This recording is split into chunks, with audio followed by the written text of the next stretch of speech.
আমাদের দেশের লোকদেরকে যে ভিসা বিভিন্নখানে বন্ধ করছে, এটার জন্য তাদেরকে আমি যতটা দায়ী করতে পারি, আমি মনে করি যে আমরা নিজেরা তার থেকে বেশি দায়ী।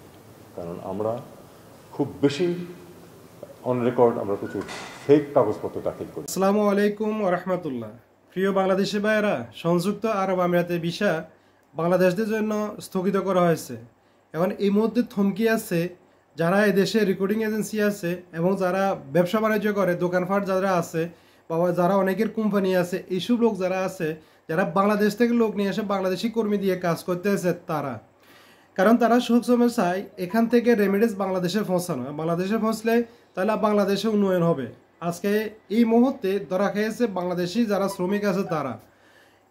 এই ধরাটা কেন হয়েছে, কিসের জন্য হয়েছে দেখেন।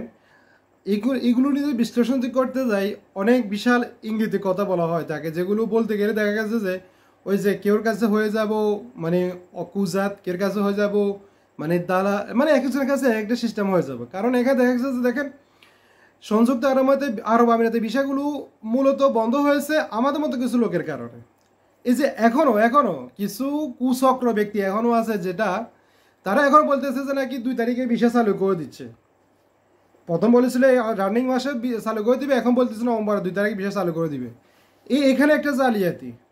দ্বিতীয়ত যেটা হচ্ছে যে বাংলাদেশে যে রেকর্ডিং এজেন্সি আছে, এই রেকর্ডিং এজেন্সিগুলো যেটা করতে সেটা হচ্ছে যে ভিসার মধ্যে খরচ হচ্ছে 10,000 টাকা, ওই খরচ তারা নিচ্ছে যে 2 লাখ টাকা বা 10,000 টাকা নিচ্ছে 20,000 টাকা বা 40,000 টাকা বা এইভাবে নিচ্ছে। এখন আসেন সংযুক্ত আরব আমিরাতে একটা ভিসা হইতে কত টাকা লাগে, এখানে শেষ নয়। এখন এখানে যেটা হচ্ছে যে সংযুক্ত আরব আমিরাতে কিছু কিছু আছে শুধু লাইসেন্স উঠাবে এবং লাইসেন্স উঠে এখানে দেখা গেছে যে মানুষ নিয়ে আসে এবং এক একটা ভিসা 3 লাখ 4 লাখ 5 লাখ টাকা বিক্রি করে। এখানে লোকদেরকে এই রাস্তা ছেড়ে দেয়, না আছে আইডি না আছে কোনো কিছু, এরকম অ্যাভেলেবেল ঘটনা করতেছে এখানে, অ্যাভেলেবেল আপনি যেটা কল্পনার বাইরে। শুধু এখানে শেষ না, আরও একটা যেটা হচ্ছে যে বর্তমানে যে ফ্রিজনের বিষয়গুলো, ট্রান্সগেট কোম্পানি এর আগে সার্ভিস ছিল, তামিয়া ছিল, এরপরে যায় নুন ছিল, এরপরে যে আপনার আরও বিভিন্ন কোম্পানি ছিল, যে এখানে এমদাদ কোম্পানি ছিল, যেখানে ভিসা চালু ছিল আপনার যেটা ফ্রিজনের বিষয়। এখন বর্তমানে ওই কোম্পানিগুলো কিন্তু এখন বর্তমানে বন্ধ করে দেওয়া হয়েছে এবং ফ্রিজনের বিষয় তারাও কিন্তু এখন দিচ্ছে না, কারণ ওইখানেও চালিত হয়েছিল। সেটা হচ্ছে কি দেখেন, আপনি এখানে একটা ভিসা তাদের নির্দিষ্ট একটা খরচ আছে, বা 1 লক্ষ বা 1,10,000 টাকা বা 20,000 টাকা বা 90,000 টাকা বা 80,000 টাকা, এরকম একটা নির্দিষ্ট একটা খরচ হয়। এখন এই ভিসাগুলো বিক্রি করেছে বাংলাদেশে 3 লাখ 3.5 লাখ 4 লাখ টাকা ভিসা তো বিক্রি করেছে। এখন এইসব ফ্রিজনের কোম্পানি যে ভিসাগুলো, এগুলোর বেতন হচ্ছে 700 800, খাওয়া নিজে, মানে এগুলো সাপ্লাই কোম্পানি। খাওয়া ওভারটাইম করলে বা দেখা গেছে যে 7 ঘন্টা 8 ঘন্টা তো জেনুইন বলে থাকে যে আপনার 8 ঘন্টা ডিউটি বাংলাদেশ থেকে বলে থাকে, 8 ঘন্টা পরে ওভারটাইম, কিন্তু 8 ঘন্টা কোনো ডিউটি নেই, 9 ঘন্টা 10 ঘন্টা জেনুইন ডিউটি হয়। এরপর হচ্ছে যে করলে ওভারটাইম, না করলে খালি বেললে। এখন দেখা গেছে একটা মানুষ কতক্ষণ পর্যন্ত কাজ করতে পারে, সেটা তো ইঞ্জিন না, সে একটা রক্তে মাংস করা মানুষ। এইসব কিছু যখন দেখা গেছে যে এখানে আসার পর এইসব পরিস্থিতি হয়, তখন মানুষগুলো এখান থেকে মানে কোম্পানি থেকে চলে যায়, বিভিন্নভাবে বিভিন্ন অকারেন্সে জড়িত হয়ে যায়, এবং হয়ে যাওয়ার পরে দেখা গেছে এটা বাংলাদেশে ভাবমূর্তি নষ্ট হচ্ছে, সুনাম নষ্ট হচ্ছে। এখন তারা যদি যখন চেক করে, প্রত্যেকটা চেকের মধ্যে ধরে রাখে কারা, বাংলাদেশের মানুষেরা। তো এখন দেখেন আপনি পাকিস্তানে সরাসরি বাংলাদেশ থেকে পাকিস্তান সরাসরি এদেশের লোক আসতেছে এবং এদেশের লোক পাকিস্তান যাচ্ছে, বাংলাদেশ থেকে কেন সরাসরি লোক আসতে পারতেছে না?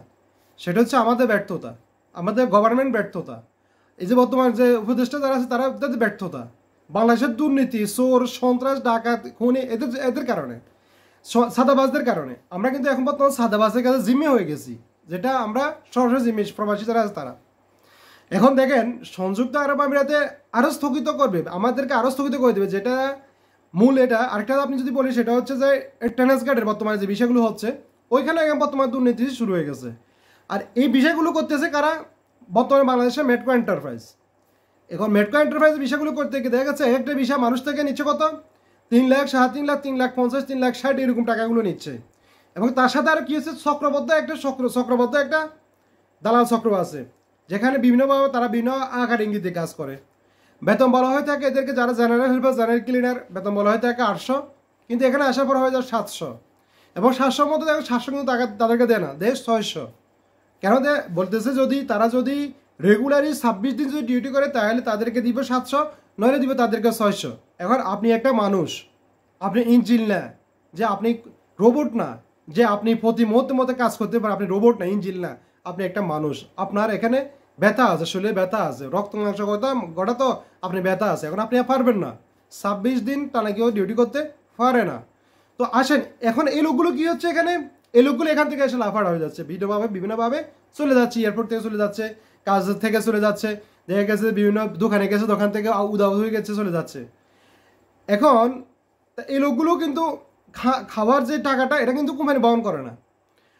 দেখা যাচ্ছে যে তাদের যদি 600 টাকা স্যালারি হয়ে থাকে বা 700 টাকা স্যালারি হয়ে থাকে, তাহলে এখান থেকে 200 টাকা চলে গেলে খানার জন্য, এবং এই খানাগুলো তারা ক্যাটারিং করে, ট্রান্সপোর্ট কোম্পানি ক্যাটারিং করে খানা দেয়, কিন্তু আপনি খানা বানানোর সুযোগ নেই।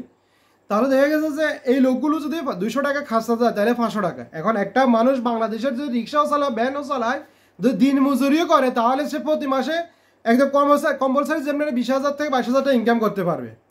তাহলে এখানে আসে কি করবে? এখানে আসে একটা মানুষ কিছুর জন্য, তার এটা পরিবর্তন করার জন্য, লাইফটা চেঞ্জ করার জন্য। আর এখানে এসে কি হচ্ছে, আরও লাইফটা তার ক্ষতি হচ্ছে।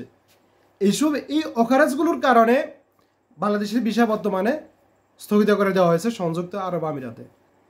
তাহলে এখন কিছু কিছু অপকর্ম, মানে যেটা হচ্ছে যে যেটা বলতে গেলে মানে অনেক এরা কীভাবে বলে যে 2 তারিখে কিছুদিন ভিডিও ছিল যে রানিং মাস, এই মাসে 2 তারিখ বিশেষ ছাড়বে, এরকম কথা ভিডিও ছাড়ছিল কিছুদিন আগে। এখন শুরু গেছে নভেম্বরে 2 তারিখ বিশেষ ছাড়বে। এখন আমাকে বাংলাদেশ, আমি তো ইদানিং কোনো ভিডিও দিচ্ছি না, দেখতেছেন আপনারা। এখন বাংলাদেশ থেকে বলতে হয়তো হোয়াটসঅ্যাপে বিরক্ত করতেছে, ভাই শুনতেছি 2 তারিখে খুলবে, ভাই শুনতেছি 2 তারিখে খুলবে।